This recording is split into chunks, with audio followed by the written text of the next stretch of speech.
Dokarmianie ptaków stało się tradycją. Sam pamiętam, jak w młodości na zajęciach technicznych w szkole konstruowaliśmy różnego rodzaju karmiki. W tej chwili stało się to powszechne. Wszyscy dokarmiamy ptaki, a gdybyśmy spytali tych, którzy to robią, dlaczego tak właśnie postępują, byliby oburzeni, uważając, że postępują tak dla dobra zwierząt z pobudek czysto altruistycznych. Czy aby dokarmianie ptaków jest dla nich naprawdę dobre i czy aby nie zaspokajamy swoich własnych egoistycznych pragnień. Z całą pewnością w czasie silnych mrozów, zwłaszcza gdy następują one po okresie odwilży, gdy ptaki nie mają możliwości znalezienia pożywienia pod warstwą lodu, podawany przez ludzi pokarm ratuje im życie. Zwykle dokarmiamy ptaki wyłącznie zimą.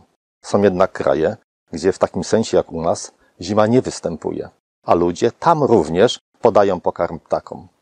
My tu w Polsce dokarmiamy wróble, sikorki, ale można dokarmiać również inne ptaki, np. kolibry.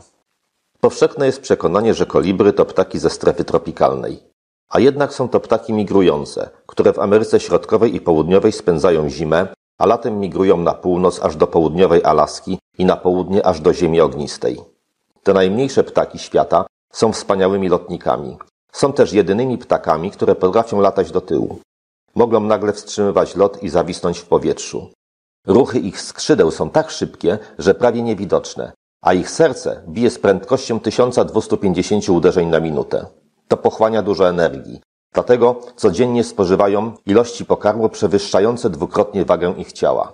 A odżywiają się w specyficzny sposób. Za pomocą swoich długich dziobów, działających na zasadzie pompy, wysysają nektar z kwiatów. Niestety, wraz z postępującą urbanizacją, ilość tego pokarmu maleje. Stąd pewnie wzięła się idea ich dokarmiania. Pojemniki dla kolibrów, jak i gotowy substytut nektaru można kupić w każdym supermarkecie. Zarówno my, miłośnicy wróbli, gołębi, kaczek czy sikorek, jak i amerykańscy miłośnicy kolibrów, jesteśmy święcie przekonani, że im pomagamy.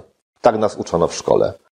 Przecież je żywimy i chronimy, a jedyne, czego oczekujemy w zamian, to możliwości obcowania z nimi i obserwowania ich zachowań. W dokarmianiu trudno przecenić aspekt wychowawczy. Dokarmianie ptaków kształtuje wrażliwość na problemy ochrony przyrody i rozwija poczucie empatii dla losów zwierząt. Ale są też skutki negatywne. Podawanie dzikim ptakom karmy to jednak ingerencja powodująca istotne zmiany w środowisku. Nie zawsze pożądane. Nawet jeśli wydaje nam się to czasem okrutne i bezduszne, okres zimy stanowi naturalną selekcję. Przeżywają tylko osobniki najsilniejsze, najlepiej adaptujące się w danym środowisku, które swoje geny przekazują następnym pokoleniom. Z punktu widzenia dobra gatunku jest to więc bardzo pozytywne. Słabsze osobniki, które dzięki ludzkiej pomocy przeżywają, osłabiają genetycznie populację, powodując, że jest mniej odporna i gorzej przygotowana na ewentualne zagrożenia. Pokarm podawany dzikim ptakom przez ludzi jest często niestety niewłaściwy. Pomimo ciągłych apeli, wciąż najpowszechniej karmi się ptaki czerstwym pieczywem, które im niestety szkodzi. Oczywiście nie jesteśmy w stanie podawać idealnie zbilansowanej karmy, odpowiedniej dla każdego gatunku, ale starajmy się przynajmniej wyeliminować z niej produkty mające negatywny wpływ na ich zdrowie. Kolibry dokarmia się wodą z cukrem. Nie muszę chyba dodawać, że ten sposób odżywiania nie jest dla ptaków specjalnie korzystny. To tak jakbyśmy my spożywali jedynie hamburgery z frytkami i popijali kolą. Poza tym, jeśli zdobywanie pokarmu przychodzi bez wysiłku, wpływa to demoralizująco na szybko przyzwyczajające się do tej wygody ptaki. Dlatego jeśli zaczęliśmy dokarmiać ptaki, trzeba to robić konsekwentnie, bo przyzwyczajenie to powoduje, że wiele z migrujących gatunków pozostaje na zimę, choć ta rewolucyjna zmiana w ich życiu nie zawsze wychodzi im na dobre. Regularne przeloty to również selekcja, w wyniku której przeżywają najlepiej przystosowane osobniki. Jeżeli tej selekcji nie ma, to wiosną do lęgów przystępują osobniki po zimowej wegetacji, w chłodzie i czasem głodzie. Jeśli więc już zdecydowaliśmy się na dokarmianie, musimy to robić do czasu, aż ustaną problemy ze zdobywaniem przez ptaki pożywienia. Jeśli nagle w miejscu, do którego się już przyzwyczaiły, gdzie codziennie zaspokajały swoje potrzeby żywieniowe, przestaną znajdować pokarm, może to zakończyć się tragicznie. Brak jest jednoznacznych badań, czy z punktu widzenia gatunków dokarmianie jest dla nich korzystne.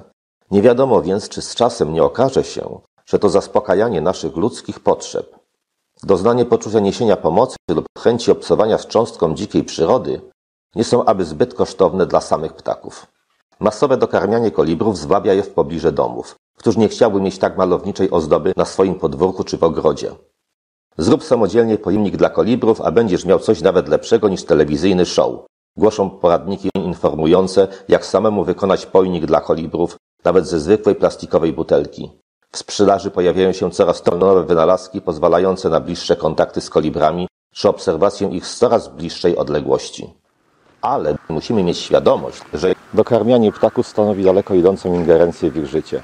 Dlatego róbmy to tylko i wyłącznie w okresach, kiedy jest to absolutnie niezbędne dla ich przeżycia. Stosujmy zawsze karmę odpowiednią dla danego gatunku. Pamiętajmy też, że wabienie ptaków przy pomocy karmienia i spowodowanie, by przebywały w określonym miejscu, gdzie nie mogłyby normalnie egzystować, ponieważ nie mogłyby zdobywać odpowiedniego dla siebie pokarmu, jest egoizmem. I dlatego nie wolno tego robić.